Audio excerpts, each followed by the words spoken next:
Captain Jake stood on the bridge of the UES Discovery, watching the stars through the main viewport. His ship had been exploring space beyond human territory for 6 months now. The year was 2387, and humans had built colonies on 17 different star systems.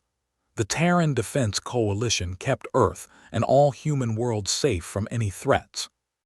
Jake was a tall man with gray hair and kind eyes. He had been a space captain for 20 years. His crew trusted him completely. Today felt different, though. Something was going to happen. He could feel it in his bones. "Captain, we are picking up a strange signal," said Lieutenant Amy Rogers from her station. She was young but very good at her job.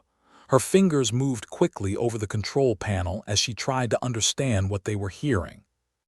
"Put it on the main screen," Jake ordered. The bridge became quiet as everyone listened. A strange voice filled the room. It spoke in a language none of them had ever heard before. The words sounded musical but also cold. The computer worked hard to translate the message into English. "This is Ambassador of the Great Empire. We wish to speak with the leaders of the human species. We come in peace to offer you a great gift." Jake felt his heart beat faster. This was it. First contact with aliens. He had dreamed of this moment since he was a boy, but something about the alien's voice made him worried. "Send a reply," Jake told Amy. "Tell them we welcome peaceful contact. Ask them to meet us at New Denver Colony. It's our closest settlement." Amy sent the message. Within hours, they received an answer. The aliens would arrive at New Denver in 3 days. Jake ordered his ship to head there immediately. New Denver was a small but important human colony. About 50,000 people lived there. They grew food and mined metals that Earth needed. The colony had good defenses, but Jake hoped they would not need them. Lisa was the colonial administrator of New Denver. She was a smart woman who had kept the colony safe and growing for 5 years. When Jake's message arrived, she called an emergency meeting with her staff. "Aliens are coming here," she told them. "We need to be ready for anything. Make sure our defenses are working. Tell all the colonists to stay calm." Lisa had studied alien contact procedures during her training, but no training could prepare someone for the real thing. She ordered her security chief, Captain Ben Parker, to have his men ready but not visible. They did not want to seem hostile.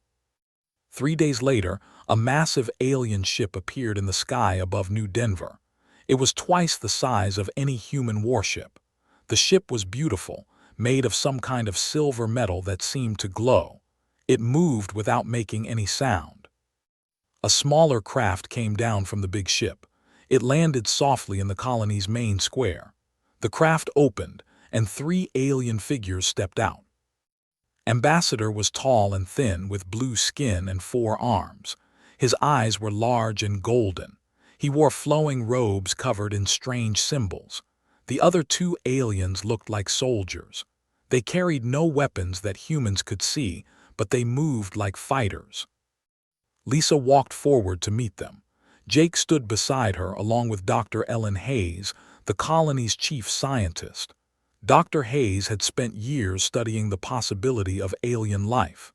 Now she was seeing it with her own eyes. "Welcome to New Denver," Lisa said. "I am administrator, this is Captain and Dr. Hayes." Looked at them with what might have been amusement. "Greetings, humans. I am Ambassador. I bring you wonderful news from the Empire." The aliens followed the humans to the colony's meeting hall. About 20 colonists watched from a safe distance. Children pointed and whispered. Adults tried to look calm, but everyone was excited and nervous. In the meeting hall began to speak. His voice was smooth and confident. "The Empire has ruled this part of the galaxy for 3,000 years. We have brought peace and order to hundreds of worlds. Now we offer the same gift to humanity." Lisa felt a cold feeling in her stomach. This did not sound like the peaceful meeting she had hoped for. "We have studied your species," continued. "You are young and warlike. You fight among yourselves. You need guidance from a wiser, older race. The that will provide this guidance. Dr. Hayes leaned forward. What exactly are you offering? Spread his forearms wide. We will take responsibility for your most important worlds. Earth, will become a protectorate. We will govern it wisely. Your people will be safe and well cared for. You may continue to rule your outer colonies, but under supervision. The room became completely silent. Jake felt anger rising in his chest. Lisa's hands became fists. Dr. Hayes looked shocked. You want to take Earth away from us? Lisa asked, her voice very quiet. Not take, said. Protect, rule, guide. This arrangement has brought happiness to every species we have encountered. They all thank us for freeing them from the burden of self-government. Jake stood up slowly. Ambassador, I think there has been a serious misunderstanding. The alien looked confused. Misunderstanding. Lisa also stood. Her voice was calm but very cold. Let me explain something to you, Ambassador. Humanity has one simple law about Earth belongs to humanity alone. Any species that suggests otherwise has completely failed to understand what humans are. His golden eyes blinked rapidly. But surely you see the benefits: peace, order, protection from other hostile species. We protect ourselves, Jake said. We always have, we always will. The ambassador looked at his two companions. They seemed as confused as he was. But this is how it has always been done. Every species eventually accepts guidance. It is the natural order. Dr. Hayes spoke softly. Perhaps it was the natural order for other species, but you are not dealing with other species now. You are dealing with humans. Stood up. He still seemed confident, but not as much as before. I will return to my ship to report this conversation to my superiors. I am sure they will be able to help you understand the wisdom of our offer. Please do that, Lisa said. And please make sure they understand our answer clearly. Earth belongs to humanity. That is not negotiable. It never will be. The aliens left the meeting hall and returned to their ship. Within an hour, the big alien vessel disappeared into space. Jake looked at Lisa. Do you think they understood? Lisa watched the sky where the alien ship had been. No, I don't think they did. I think they believe we just need time to think about it. Dr. Hayes was studying her notes from the meeting. They have never been told no before. They don't know how to react to it. Then they are going to learn, Lisa said, the hard way. Jake activated his communication device. This is Captain to Terran Defense Command. We have a problem, a big problem, and I think it's going to get worse very soon. Far above them, the ship flew toward the edge of human space. Inside, Ambassador was already planning his next move. The humans simply needed a demonstration of power. Then they would understand and accept the generous offer they had been given. He had no idea that he had just made the biggest mistake in history. Ambassador stood in the command center of his ship, the Silver Dawn. His golden eyes stared at the star charts showing human space. The meeting with the humans had not gone as planned, but he was not worried. He had seen this reaction before. Report to Fleet Commander, he told his communication officer. Tell him the humans need a demonstration of our strength before they will accept our generous offer. Fleet Commander was an old warrior. He had conquered 12 star systems for the Empire. His flagship, the Eternal Glory, was the largest warship in this part of the galaxy. When he received his message, he laughed. Primitive species always resist at first, he told his officers. They do not understand that we are offering them a gift. They think they can fight us like they fight each other. Ordered his fleet to gather at the edge of human space. 12 heavy cruisers and his mighty flagship formed a battle line. Each ship was armed with weapons that could destroy a city. Their shields could stop any attack the humans might try. We will show them our power, said. When they see our fleet, they will understand. Then they will thank us for our patience. The fleet moved toward Earth. They traveled slowly, wanting to give the humans time to see them coming. This was meant to be a show of force, not a real battle. Had done this many times before. Most species surrendered when they saw his ships. On Earth, Admiral Sam Wright sat in the command center of Terran Defense Headquarters. He was a hard man with gray hair and scars from old battles. He had fought in the colony wars 20 years ago. He knew what real fighting looked like. The message from Captain had reached Earth 3 days ago. Since then, Admiral Wright had been preparing for war. He activated the emergency defense protocols that had been planned for decades. "All units, this is Admiral Wright," he broadcast to every human ship and station in the solar system. "Unknown alien fleet approaching Earth. All defensive positions are now active. The one law is in effect." The one law was simple. Every human in space knew it. Earth belongs to humanity alone. Anyone who threatened Earth was an enemy. There would be no surrender, no negotiation, no retreat. Dr. Ellen Hayes had returned to Earth on the fastest ship available. She sat in her laboratory, trying to understand the aliens they had met.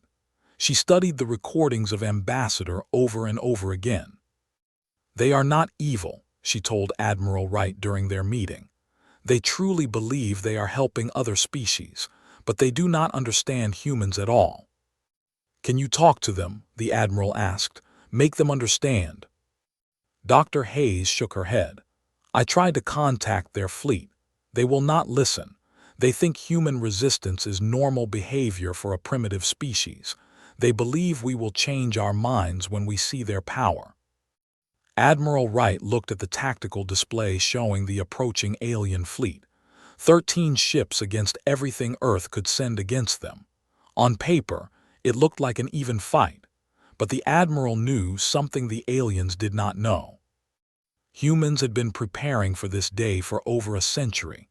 Every space station, every orbital platform, every mining facility had been built with one purpose in mind: defend Earth at all costs.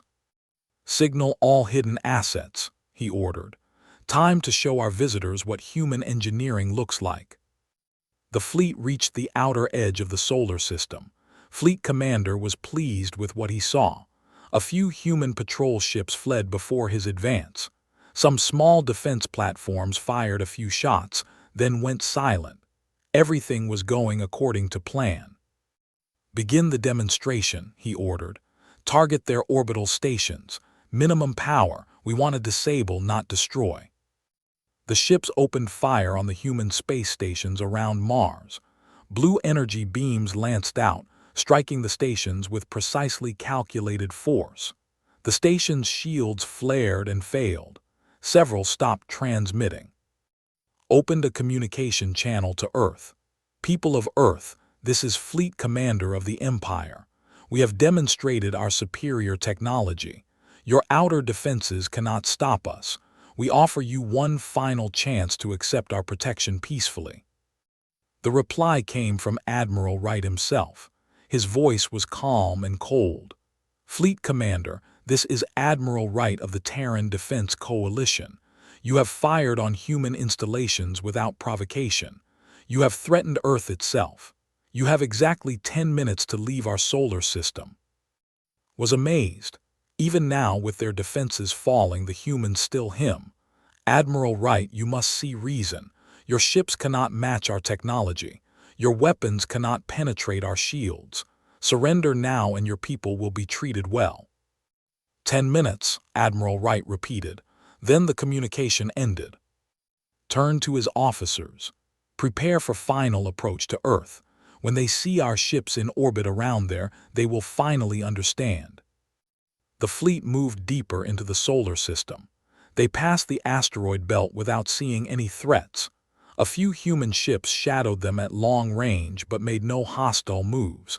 Everything seemed quiet. What did not know was that the asteroid belt was not empty.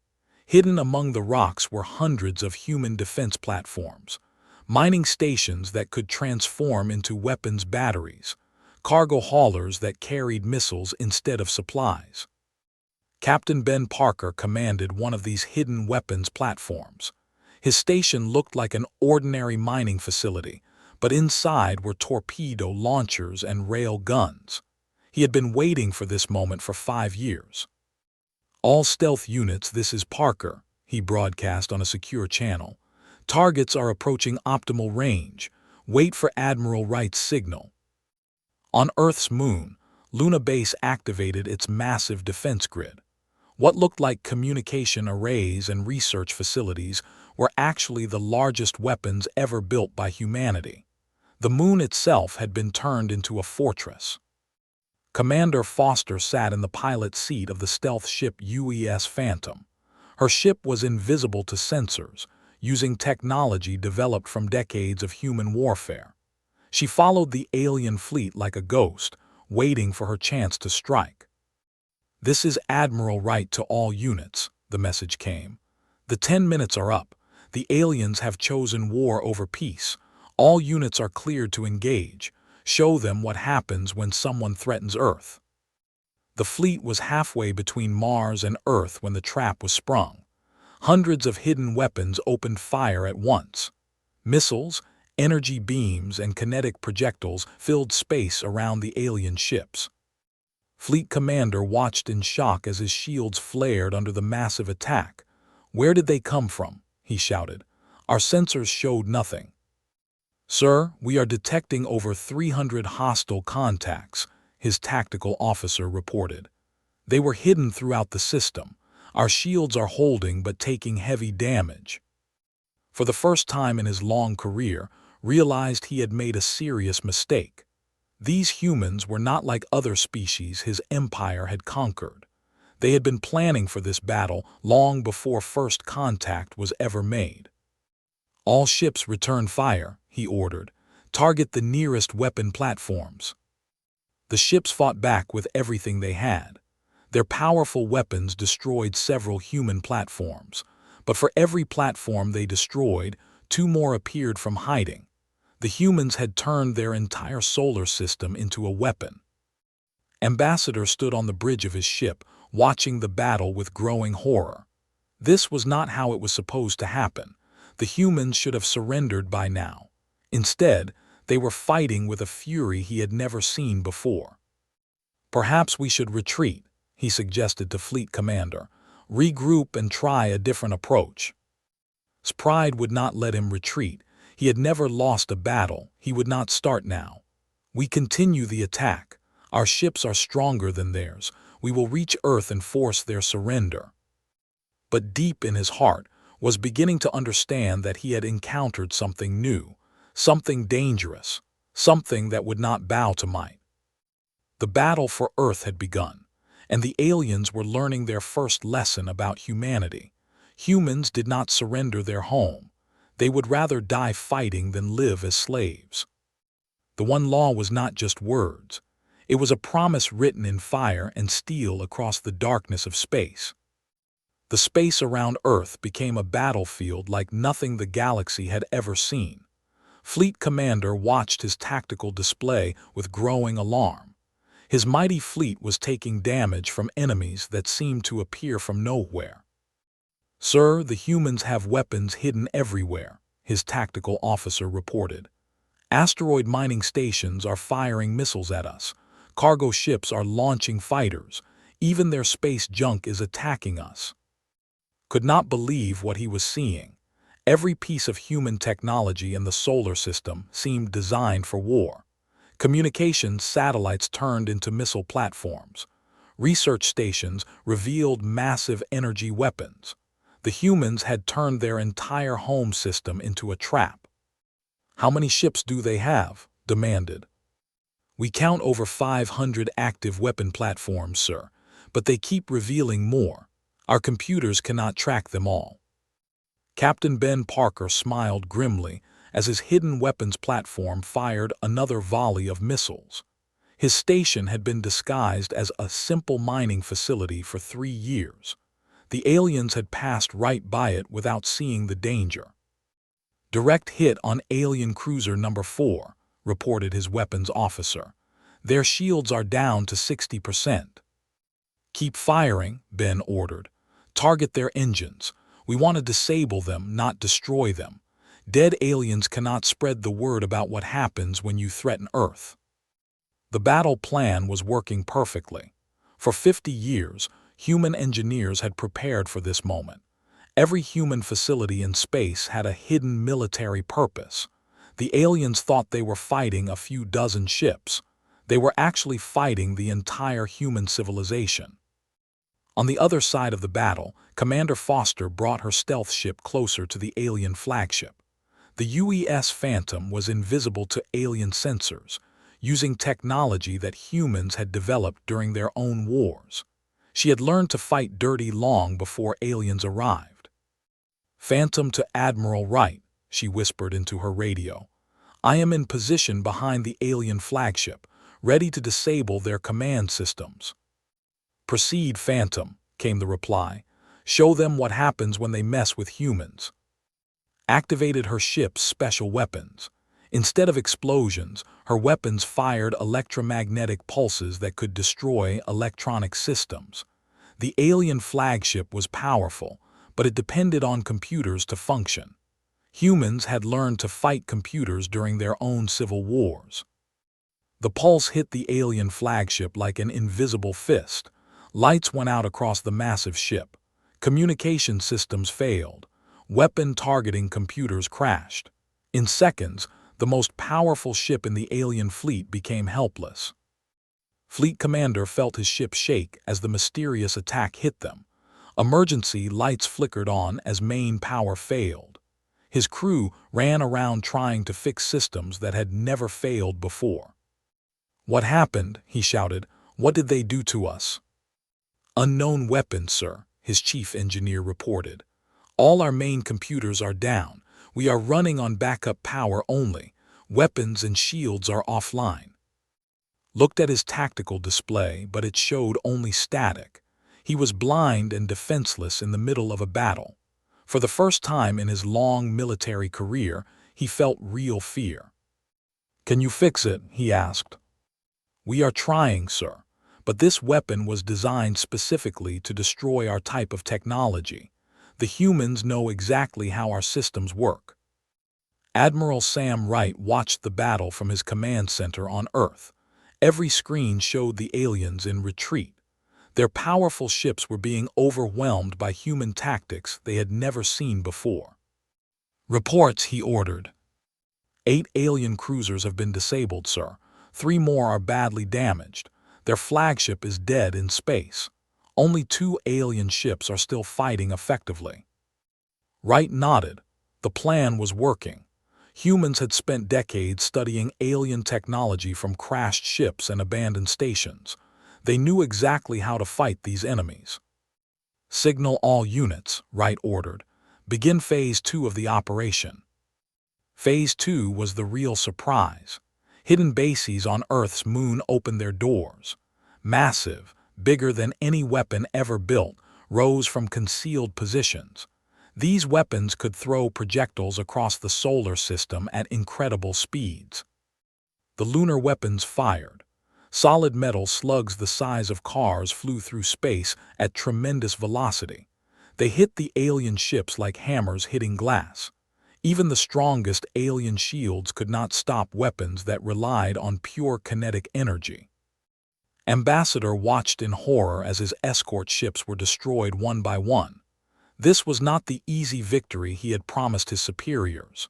The humans were fighting like demons, using weapons and tactics that everything they knew about warfare. "We must retreat," he told over the emergency communication system. "These humans are not like other species. They have been preparing for this war for generations." Pride burned like fire in his chest. He had never retreated from a battle, but he could not deny what his eyes were showing him. His fleet was being destroyed by enemies he had underestimated completely. "All ships fall back to the outer system," he ordered. "Maintain formation and cover our withdrawal." The alien retreat was not orderly. Human fighters swarmed around the damaged ships like angry bees. Every alien vessel was marked with burn scars and hull breaches. The mighty fleet looked like it had been through a meat grinder. Captain Jake watched the alien ships flee from his position on the Discovery. His ship had joined the battle alongside hundreds of others. Even civilian vessels had been armed for this fight. "Should we pursue them, Admiral?" he asked over the communication system. "Negative," Wright replied. "Let them go. They have learned their lesson. Now they need to tell others what they have learned." Dr. Ellen Hayes monitored the alien radio transmissions from her laboratory. The enemy ships were sending frantic messages back to their empire. The words were hard to translate, but the meaning was clear. The aliens were terrified. "They are calling for reinforcements," she reported to Admiral Wright. "They want more ships to come help them." "Good," Wright said. "Let them come. The more aliens who see what happens when you threaten Earth, the better. Word will spread across the galaxy that humans do not make empty threats." As the alien fleet limped away from Earth, tried to understand what had gone wrong. His ships were superior to human technology. His weapons were more powerful. His shields were stronger. But none of that had mattered. The humans fought differently than any enemy he had faced. They used deception, surprise, and tactics that seemed impossible. They had turned their entire solar system into a weapon. Every human in space had been willing to die to protect their. "How many casualties?" he asked his medical officer. 12,000 dead, sir. 30,000 wounded. 6 ships completely destroyed.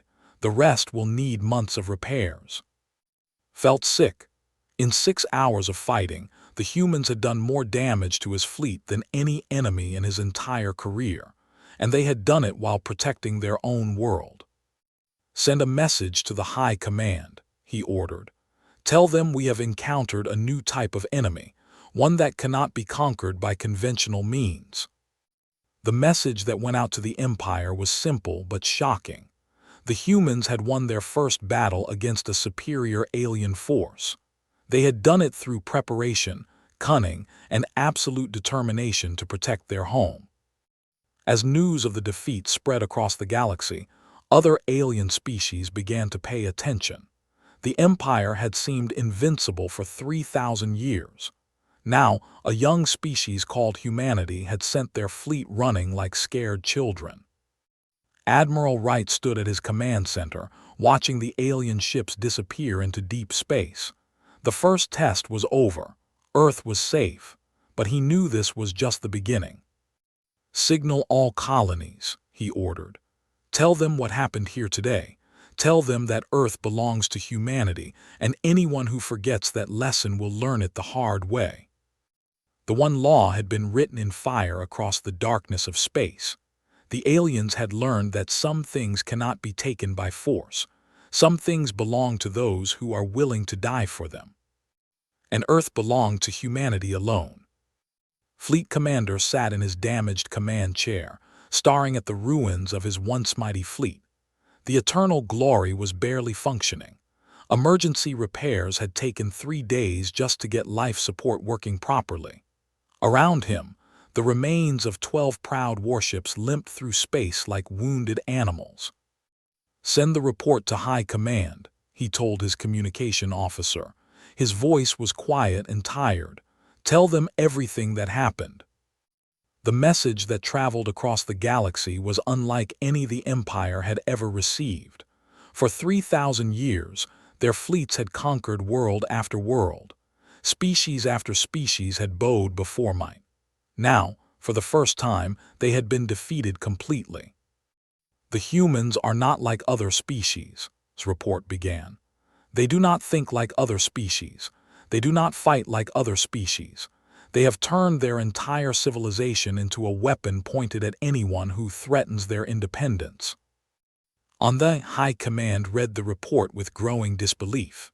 Supreme Commander Ara, leader of all military forces, called an emergency meeting of the War Council. "This cannot be accurate," she declared to the assembled generals.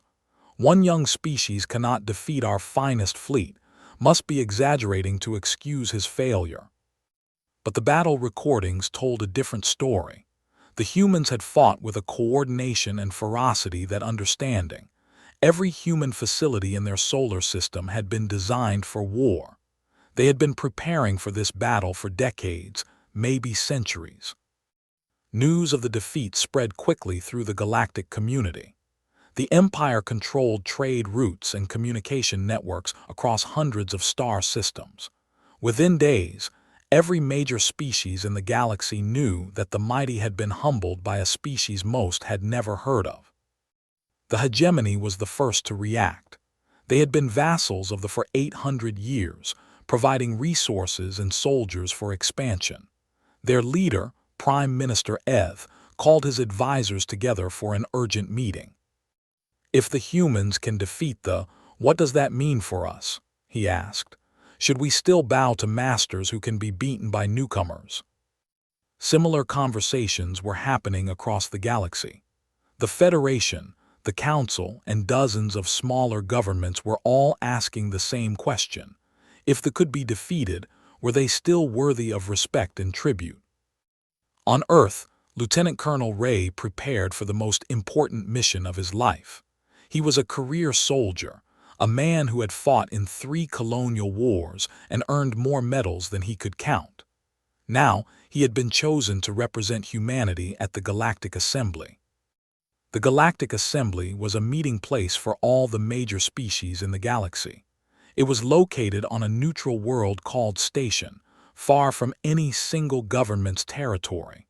Ray had studied the political structure of galactic civilization for months, preparing for this moment. "Your job is simple," Admiral Wright told him before he left Earth. "Make sure every species in the galaxy understands the one law. Earth belongs to humanity alone. Anyone who forgets that will face the same fate as the..." Ray's ship, the diplomatic vessel UES Constitution, arrived at Station to find the largest gathering of alien species in galactic history. Representatives from over 200 different governments had come to hear what humanity had to say. The assembly hall was enormous, designed to hold delegates from species of all shapes and sizes. Ray walked to the speaker's platform, feeling the weight of thousands of alien eyes upon him. Some looked curious, others looked afraid, a few looked angry. "My name is Lieutenant Colonel Ray," he began, his voice carrying clearly through the hall's translation systems. "I speak for the human species and the Terran Defense Coalition." A murmur ran through the crowd. Many of these aliens had never seen a human before. They studied Ray carefully, trying to understand how such an ordinary-looking species had defeated the... 3 weeks ago, the Empire demanded that humanity surrender to their control, Ray continued. "They offered to govern Earth as our protectors. They said this arrangement had brought peace to hundreds of species." The murmur grew louder. Every species in the hall knew about protectorates. Most of them lived under similar arrangements. "Humanity rejected this offer," Ray said simply. "We told them that Earth belongs to humanity alone. They chose to try to take it by force. You have all heard the results." Ambassador of the stood up. "Colonel, they have maintained galactic peace for 3. What gives humanity the right to disrupt this order?" Ray looked directly at the ambassador. "We do not seek to disrupt anyone's order. We seek only to protect what is ours. Earth is our. The systems settled by human colonists are our territory. We do not claim any world that belongs to another species." "But you destroyed a fleet," accused General of the Federation. "You killed thousands of their soldiers." "They attacked first," Ray replied calmly. "They fired on human installations without warning. They threatened to occupy our by force. We defended ourselves. Any species would have done the same." "Not any species," whispered someone in the crowd. "Most species would have surrendered." Ray heard the whisper and addressed it directly. "That may be true, but humans do not surrender their homes. We would rather die fighting than live as subjects of another species. This is not a threat to any peaceful neighbor. It is simply a fact about human nature." Ambassador Wei, humanity's chief diplomat, took the platform next. She was a small woman with kind eyes and a gentle voice. but her words carried the weight of human determination. "Humanity offers friendship to all species," she said. "We are willing to trade, to share knowledge, to cooperate in peaceful endeavors. We will defend any ally who asks for our help, but we will never accept foreign rule over human worlds." She activated a holographic display showing human space. "These 17 star systems are claimed by humanity. We will defend them with our lives. Any species that respects these boundaries will find humans to be generous friends. Any species that violates these boundaries will learn why the fleet is still limping home." The hall erupted in discussion. Aliens whispered to each other in dozens of languages. Some seemed excited, others appeared worried, a few looked angry. Representative of the council stood slowly. His species was ancient, older even than the human representatives. "Your species is young. You have been in space for less than 4 centuries. Do you truly believe you can stand against the combined might of established galactic powers?" Ray and exchanged glances. This was the question they had been waiting for. "Representative," Ray said, "we do not seek to stand against anyone. We seek only to stand for ourselves. But if forced to choose between freedom and submission, humanity will always choose freedom. The cost does not matter.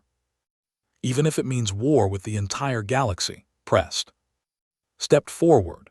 "If the entire galaxy decides that humanity must be enslaved, then yes, we will fight the entire galaxy. And we will make that fight so costly that future generations will remember why some things should be left alone." The hall fell silent. The simple certainty in her voice was more convincing than any threat could have been. These aliens were looking at a species that would literally fight the universe rather than surrender their independence. Over the following days, delegations from dozens of species approached the human representatives privately. Some offered trade agreements. Others proposed mutual defense pacts. A few asked quietly about human military technology. The message was spreading across the galaxy faster than any ship could travel. Humanity had drawn a line in space and dared anyone to cross it. They had crossed that line and paid a terrible price. Now every species in the galaxy had to decide how they would treat this new power. As Ray prepared to return to Earth, he received a final visitor. Ambassador, the diplomat who had started this whole crisis, stood in the doorway of Ray's quarters. "I wanted to apologize," said quietly. "My species has made a terrible mistake. We did not understand what we were dealing with." Ray looked at the alien who had threatened his. "Do you understand now?" Nodded slowly. "Earth belongs to humanity alone, and anyone who forgets that lesson will learn it the hard way." "Then you have learned wisdom," Ray said. "Perhaps your species and mine can find a better way to coexist." As the human delegation prepared to leave station, the galaxy was already changing. The one law had become famous across hundreds of worlds. Some species began to question their own arrangements with stronger neighbors. Others started to wonder if they too could stand up for themselves. Humanity had done more than win a battle. They had proven that independence was possible, even against overwhelming odds. The lesson was spreading like wildfire across the stars. Earth belonged to humanity alone, and now the galaxy knew it. 3 months had passed since the failed invasion of Earth. The galaxy was a different place now. News of humanity's victory had traveled to every corner of known space, carrying with it a simple but powerful message. Some species could not be conquered. Admiral Jake stood on the observation deck of the newly built human embassy on station. The station had become the center of galactic diplomacy, and humanity now had a permanent presence there. Through the large windows, he could see ships from dozens of different species coming and going. Many of them were here to meet with human representatives. 47 species have requested formal diplomatic relations, reported Ambassador Wei as she joined him at the window. 12 more have asked for mutual defense agreements. The hegemony wants to discuss independence from oversight. Jake nodded. The changes were happening faster than anyone had expected. When humanity had drawn their line in space, they had not realized how many other species were waiting for someone to prove that resistance was possible. "Any word from the Empire?" Jake asked. Smiled slightly. "Ambassador has requested a personal meeting. He says the High Command wants to discuss a formal peace treaty." On Earth, Dr. Ellen Hayes put the finishing touches on her latest research project. Her study of human military psychology had become the most requested document in the galactic information networks. Alien military academies across the galaxy were requiring their officers to read it. The report was titled "Understanding Human Defensive Behavior: Why Some Species Cannot Be Conquered." It explained how humanity's long history of warfare had created a culture that viewed independence as more valuable than life itself. Other species found the concept both fascinating and terrifying. "Humans do not fight to conquer territory or acquire resources," Dr. Hayes had written. "They fight to maintain their right to exist as a free species. This makes them effectively unconquerable, because the cost of defeating them will always exceed any possible benefit." The study included detailed analysis of the battle for Earth. It showed how humans had prepared for alien invasion for over a century, turning their entire civilization into a defensive weapon. Most importantly, it explained why such preparation was possible. Humans genuinely believed that death was preferable to slavery. Admiral Sam Wright read the reports from across human space with satisfaction. The message was clear. No alien species had attempted to challenge human territory since the defeat. Pirates who had once raided human shipping lanes now avoided human space entirely. The one law was being respected. But Wright was not content to simply maintain the peace. He was planning for the future. Human colonies were expanding rapidly into unclaimed systems. New trade routes were being established with friendly alien species. Humanity was taking its place as a major power in galactic civilization. "Sir, we have a request from the Federation," reported his aide. "They want human military advisors to help them reorganize their defense forces." Wright considered the request carefully. They had been vassals of the for 600 years. Now they were asking humanity to help them become independent. It was a sign of how much the galaxy had changed.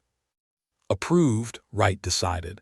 "Send our best people, but make sure they understand we are advisors only. They must win their own freedom." On the Supreme Commander Ara faced the greatest crisis in her empire's history. 17 species had declared independence in the last 3 months. Others were demanding renegotiated treaties with better terms.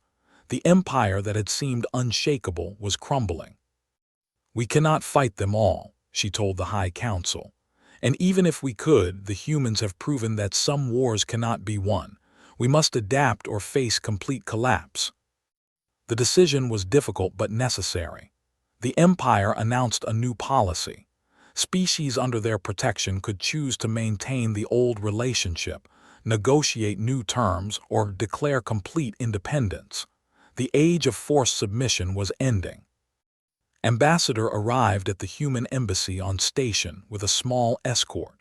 He had requested a private meeting with human leadership.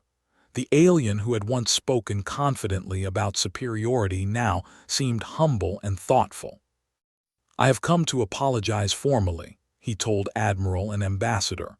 "My species acted with arrogance and ignorance. We did not understand what we were facing." Jake studied the alien diplomat carefully. "Do you understand now?" "I believe so," replied. "We assumed that all species were like us, that they would accept guidance from a stronger power in exchange for protection. We did not realize that some species value freedom more than safety." Leaned forward. "What does the Empire want from humanity now?" "Peace," said simply. "Formal recognition of human sovereignty, trade agreements if you are willing, and perhaps, in time, friendship between our peoples." "And in return?" Jake asked. "Nothing," replied. "We ask for nothing except that you remember we are capable of learning from our mistakes." The formal peace treaty was signed 1 week later. It established clear boundaries between human and space. It included trade agreements and cultural exchange programs.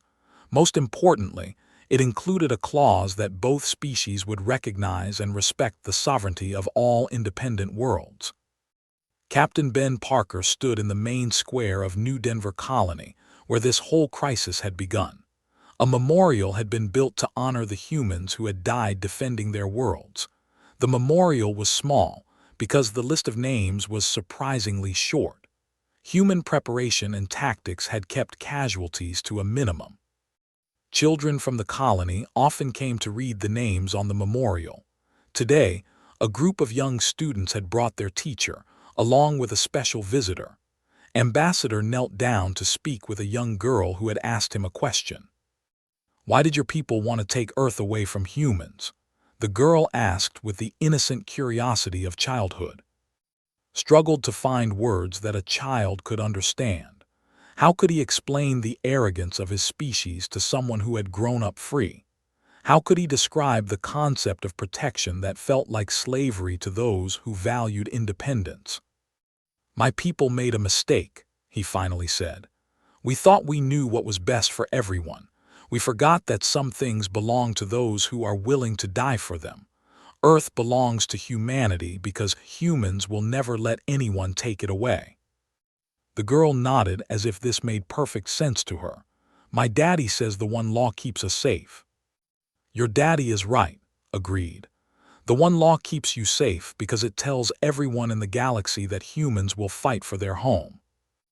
That evening, Admiral Wright stood once again on the observation deck of Luna Station, watching civilian transports carry human families to new colonies in the outer systems. The galaxy had learned to respect human boundaries, not through fear alone, but through understanding. Humanity's greatest strength was not their weapons or their ships, but their absolute refusal to surrender what they considered theirs. The one law had become more than a declaration of human independence. It had become a symbol that inspired other species to stand up for themselves. The galaxy was becoming a more diverse, more free place because humanity had proven that independence was possible. Earth belonged to humanity alone. It always had. Now the galaxy knew it too, and that knowledge had made everyone safer. The age of forced empire was ending. The age of voluntary cooperation was beginning. And at the center of it all stood humanity, the species that had taught the galaxy a simple truth. Some things cannot be taken by force. Some things belong to those who are willing to die for them. And some laws, once written in fire and steel across the darkness of space, become eternal. The one law would endure as long as humanity existed. Earth belonged to humanity alone, and anyone who forgot that lesson would learn it the hard way. But most species, having seen what happened to those who tested human resolve, preferred to learn it the easy way, through friendship, cooperation, and mutual respect. The galaxy was better for it.